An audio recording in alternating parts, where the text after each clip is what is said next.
This is Win News. Tonight, Labor's $200 million vision to boost jobs in the region. How close is too close when it comes to a waterfront property? And a man accused of being involved in a Woonona shooting released. Good evening, I'm Jeff Phillips. Also in this bulletin, calls for an overhaul of the broken social housing system. The Labor opposition has pledged to decentralise the state's liquor and gaming agency, paving the way for its relocation to Wollongong. The move formed part of a $200 million Illawarra Jobs Action Plan. In his second visit to Wollongong in almost 2 weeks, Labor leader Luke Foley rounded out his $200 million promise for the Illawarra. The single most comprehensive plan for jobs growth Wollongong has ever seen. It's a bold move, but Mr Foley stands by his plan to relocate the state's liquor and gaming headquarters to Wollongong. It's expected to bring 200 jobs to the city, adding $16 million worth of salaries to the local economy. Hey, I'll have to answer for this in Sydney. I'll cop criticism. But I make no apologies for putting job creation in Wollongong front and centre. A $50 million injection for upgrades along Appin Road also forms part of the plan, as well as allocating $40 million towards the intersection at Masters and Spring Hill Road. During peak hour, it's a common theme for motorists to avoid the intersection here at Masters and Spring Hill Road. Let's hope the new interchange will free the congestion and improve flow through the city. Kiama MP Gareth Waters slammed the proposal, saying when Labor was last in office, jobs in the Illawarra declined by 100, as opposed to the last 5 years, where the coalition has seen jobs spike by more than 22,000. But Shadow Treasurer Ryan Park says the plan is fully costed and will go ahead if Labor is elected into government. Let me make this very, very clear. I'll be holding every single minister to account to make sure this is delivered. Every single month, I will be meeting with them on their projects to see how they're going. Jake Keating, Win News. Well, there's nothing like living with beachfront views, but how close is too close? Residents from one northern Illawarra suburb are concerned a proposed residence built near the edge of a cliff in Thirroul could be a step too far.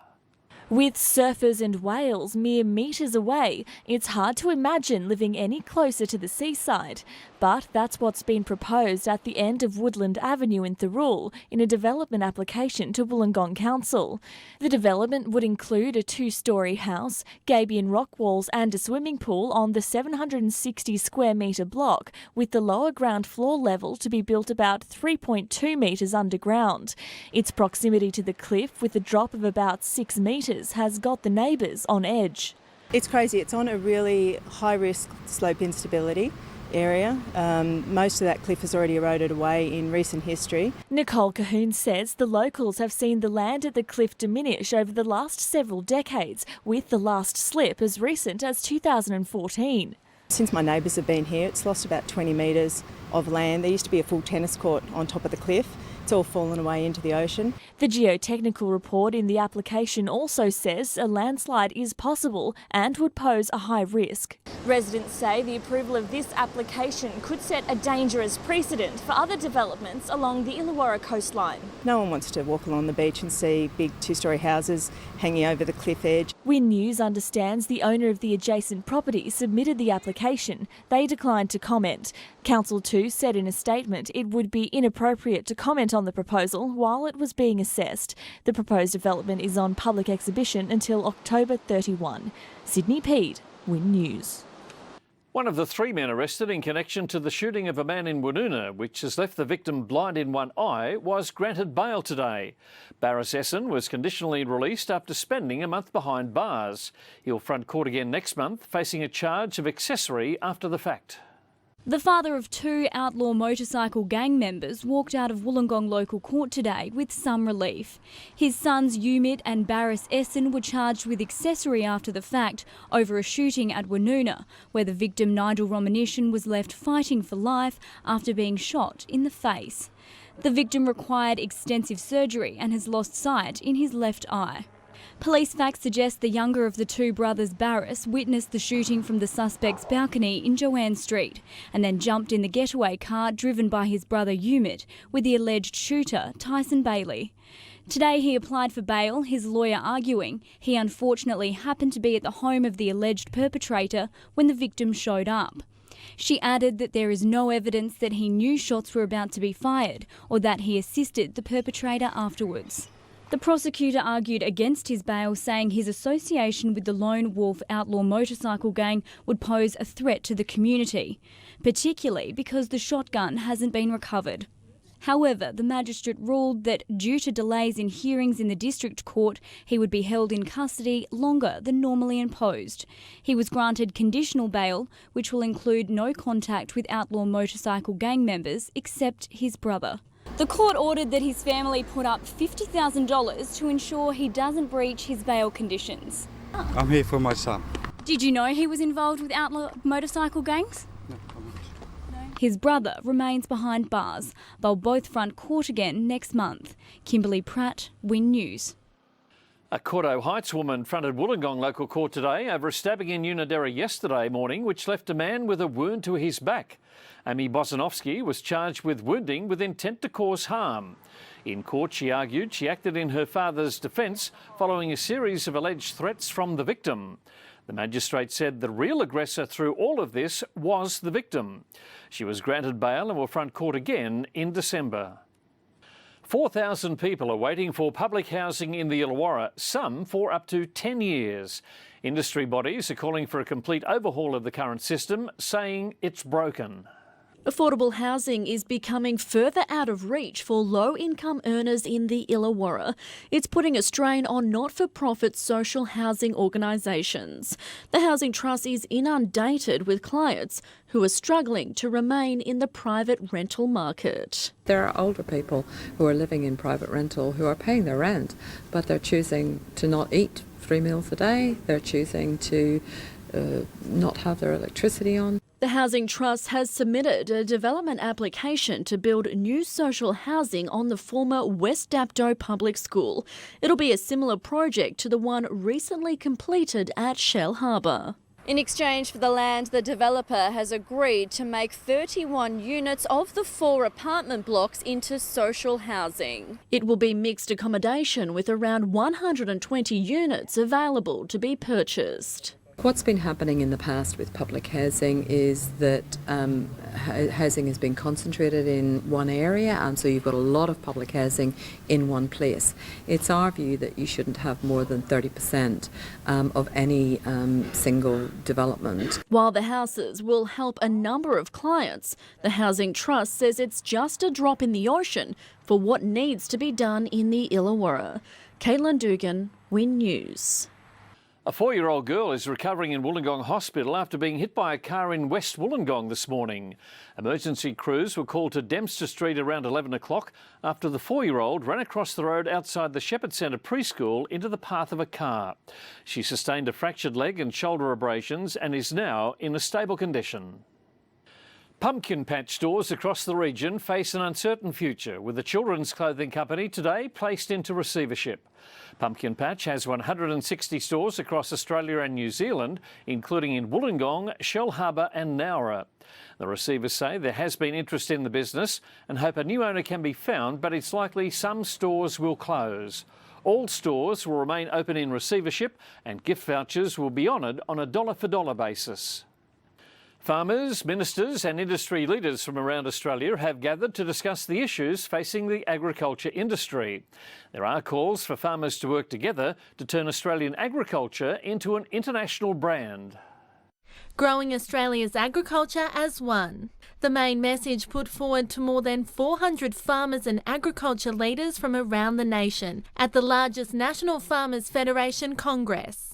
We're a $60 billion farm gate industry now. We're moving to $100 billion. We're Australia's next $100 billion industry. Mining magnate Andrew Twiggy Forrest calling on the Aussie ag sector to come together, urging exporters of premium Australian food and produce to market themselves to China under a unified brand Australia. When you've got a country just like China with $1 trillion of growth left just in the next few decades, in their food consumption, then we should definitely be listening to them. A one-brand strategy the billion-dollar businessman says will boost the agriculture industry. I think it's got a strong future if we get together under one brand and one logo. It's terribly important that we realise the customer's always right. A theme of the Congress focusing on embracing innovation.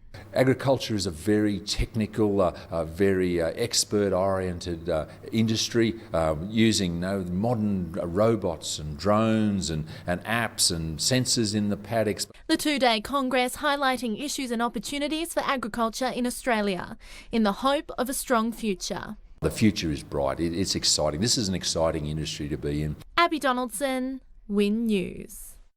The waters of Eden's Twofold Bay will come alive this weekend as the town celebrates the 20th anniversary of its Whale Festival. The three-day event combines whale watching from both the shore and sea with live shows featured throughout. The festival signifies the conclusion of the state's whale watching season, which ends next month. The program begins in Eden on Friday afternoon. Still to come on Win News, some important steps you can take to protect against identity theft and an Australian first community sensory space for the Illawarra.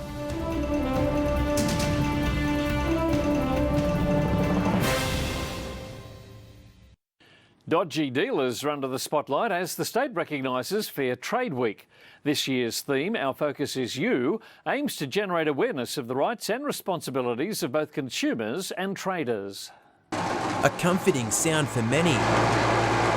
People parting ways with unwanted and outdated personal documents during Fair Trade Week. It's about disposing of them safely so that people can't get your information and use it to perpetrate identity fraud. New South Wales tops the list for reported cases of identity theft in the country. Last year, identity crime cost the country almost $2 billion. There's some simple tips such as making sure that your letterbox is secure, perhaps locked, not giving your information over to anybody on the phone or who comes to the door, making sure you don't do business over the phone. 1 in 5 people have been victims of identity theft, with more than half of those losing up to $2,000 each. I think there's still a lot for people to learn about their rights, either as consumers or in particularly in regards to keeping their identity safe. I haven't experienced any so far, but I think it's only a matter of time. Already have been. Tell me a bit about that. Earlier this year online, it was only about $400, but it was $400 I didn't have. But I find quite often when I look up things like Facebook or even my emails, I find that I've had a warning that they have blocked someone trying. I don't think I'm immune from it, but I must admit I don't give it a lot of thought. Jake Keating, Win News. Researchers from the University of Wollongong have revealed a knowledge gap in consumers using over-the-counter products containing ibuprofen. The survey of more than 260 people purchasing Nurofen or Nurofen Plus from pharmacies across the state found many recognised ibuprofen as an active ingredient, but close to a third could not identify the maximum daily dose and less than half recognised potential side effects. The paper was published in the Australian and New Zealand Journal of Public Health. The Illawarra's first multi-sensory rooms will be set up in Horsley to help those with a disability. The University of Wollongong will be leading pioneering research into the benefits of the rooms. 4-year-old Andy will be one of the first to use the multi-sensory room at Horsley Community Centre. Lights and music help the youngster with autism learn and play. Soon he'll be spoilt for choice when the new multi-sensory room is set up. On a rainy weekend for a mother of a child with autism, it can be a hair pulling out experience. And so what we can provide is greater access to a service and a safe environment. Multi-sensory rooms have been opened across the globe. Often they are attached to schools. This will be one of the first in the country available to a community group. Wollongong University has been researching the new tool for parents to help with their child's behaviour and learning. They'll look at the long-term impacts for users. Where people with disabilities can experience a whole range of experiences basically to stimulate their senses, that can be very relaxing for them, that can also have benefits though for their behaviour. The room will be available for parents by the end of the year. Caitlin Dugan, Win News. Much loved Australian singer-songwriter Paul Kelly is in town performing a new show with an Irish twist. In a collaboration with Irish-French entertainer Camille O'Sullivan, the pair will pay tribute to great Irish poets of the past century in their new spoken word musical show called Ancient Rain. It's Irish poetry with a unique Australian spin. The new show at Merigong Theatre Company Ancient Rain is a collaboration between Australian icon Paul Kelly and Irish-French actor-musician Camille O'Sullivan. The words from Irish poets like William Butler Yeats and James Joyce remastered into a unique sound. You sort of just stumble along until you find a rhythm and find a way to find the voice, really. Ancient Rain is a theatrical undertaking as well as a concert, with Kelly and O'Sullivan telling the story of the characters in the poems. It is a theatre show and a music show. It's not just song after song. There's some gorgeous kind of moments in it. Exploring all the themes of a turbulent Irish history, the show pays tribute to the 100-year anniversary of the Easter Rebellion, the start of the Irish battle for independence. There was support around to do a show, perhaps using that event as a jumping off point. So Camille and I got together first about 15 months ago and started looking at poetry that touched on some of the themes. The promise of the show was so big, Merigong Theatre Company took a risk, putting it in the program well before it was finished. We do want to take those risks and, bring the most exciting things we possibly can for our audience. The first performance opens this evening and will finish up on Saturday night. Sydney Pete, Win News. Jared Constable joins us now with sport and Two Dragons to start in this weekend's Four Nations opener. That's right, Jeff. We'll have who's going to be pulling on the green and gold after the break, and Tyler Wright is enjoying her return to the South Coast.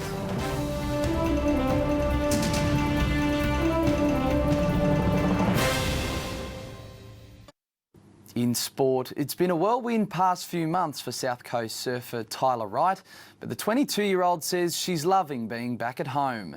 The newly crowned world champion says she's still adjusting to the title, but has already said she wants to go back to back. Relieved and happy to be home with family and friends, life's pretty good for Tyler Wright. It feels pretty normal. Nothing really too much has changed. Clinching the world surfing title, a win she dedicated to her late uncle, the culmination of an 8-year pursuit. Tyler says reality has finally kicked in. I think for so long, I was expected to be here, and I took my time to get here. So now that I'm here, it feels very normal. Since bursting onto the World Surf League as a 14-year-old, Wright has idolised fellow champs Steph Gilmore and Lane Beachley. Now she wears the same crown they've both won. Obviously they've done it time and time again, and that is something so incredible, and so I just know how much work I put into this year and to be in this position, and they've done it 6 and 7 times over. Up-and-coming surfers from her former school thrilled to score a photo with a world champion. So good, we saw it on the beach during the interview and then we ran over to get a photo. It was so good. Yeah, it was really exciting, really good. I'm really happy. Still a bit shocked, a bit starstruck. While the celebrations have been sweet, there's little downtime for the 22-year-old. She'll be the star attraction at the Sydney International Women's Pro Qualifying Series in Cronulla next week. There's definitely a role and an opportunity to be that kind of ambassador, and I've had great people that have come before me which I can learn from. Tyler already signalling her desire to go back to back. I've never been more intrigued with this sport, so I wouldn't want to say what I can do next, but I know that I have a great team, a great balance in my life right now, and I'm excited. Wallaroo skipper and South Coast rugby star Ash Hewson has provided a brief glimmer of hope in Australia's Test loss to New Zealand, slotting a mammoth penalty conversion from almost halfway. There's points for Australia. Despite some bruising defence from the Vincentia local, the goal was a rare spectacle in what was an otherwise one-sided affair. The Black Ferns leading 17-3 at the break before kicking away 29-3. Illawarra Hawks centre AJ Ogilvie is confident the side will bounce back into the winner's circle this weekend as the side looks to turn around its season. Their chances have been boosted with 2 Wildcats ruled out for the trip, another on the way back to the US, and the Hawks recruit Mitch Norton returning to training today. Since a round one injury sidelined Mitch Norton, it's been a case of look but don't touch. Now he's back into training. Finally get to get back on the court with the guys, so just had a pretty brutal, video session, but it's what we needed. So looking forward to getting out on the court and correcting all our things that we need to work on. The new recruit itching to make his mark in this weekend's crucial doubleheader. It's come along pretty well, lots of treatment and lots of rehab and stuff like that. So time frame probably was a little bit longer than what I was expecting, but once it's right and it's 100%, then it's good to go. He'd be a welcome boost for the home club, which has also had its chances increased with Perth point guards Jared Kenny and Damien Martin ruled out for the trip. Yeah, for sure. But we're not thinking about them. We're solely focused on us, trying to turn us around. We can't go out there thinking they've got they've got a few injuries that's going to help us. They're still going to come out ready to fight. They're a great team. They've got a lot of players, but we've got to focus on us. With the side staring down the barrel of an embarrassing 1-6 start to the season, Ogilvie says a loss this weekend against either the Wildcats or Cairns will be unacceptable. If we come out this weekend with another loss, then we're really in a hole. I think we've got some work to make up for ground that we've lost already this year, and I think we really need a big crowd to help us get over the line this weekend. St George Illawarra Dragons stars Tyson Frizzell and Josh Dugan will start in Saturday's Four Nations opener against Scotland. The duo to face off with fellow Dragon Ewan Aitken named in Scotland's squad. Frizzell and Dugan will link with 5 debutants in the green and gold, including Matt Moylan, Justin O'Neill, James Maloney, Jake Trebojevic and Jake Friend. Gareth Widdop will play for England on Sunday against New Zealand. And Jeff, that's sport. Oh, thank you for that, Jared. Your Thursday weather details are coming up next.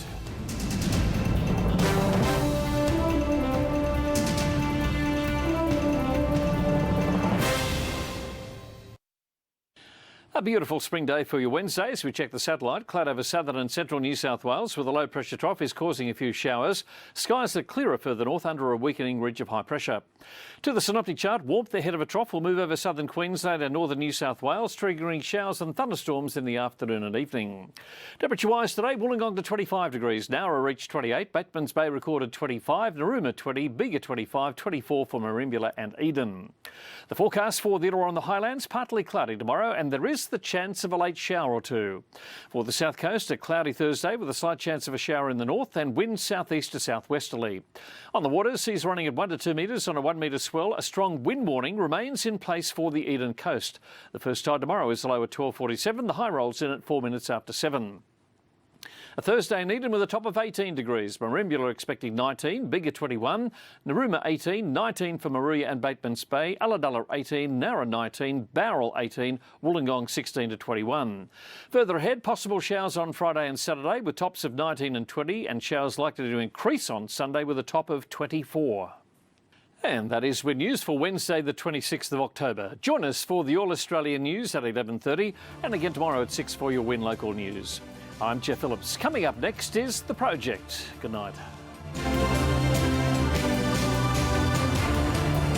This has been a Win News presentation. Win News, Regional Australia's #1 news source.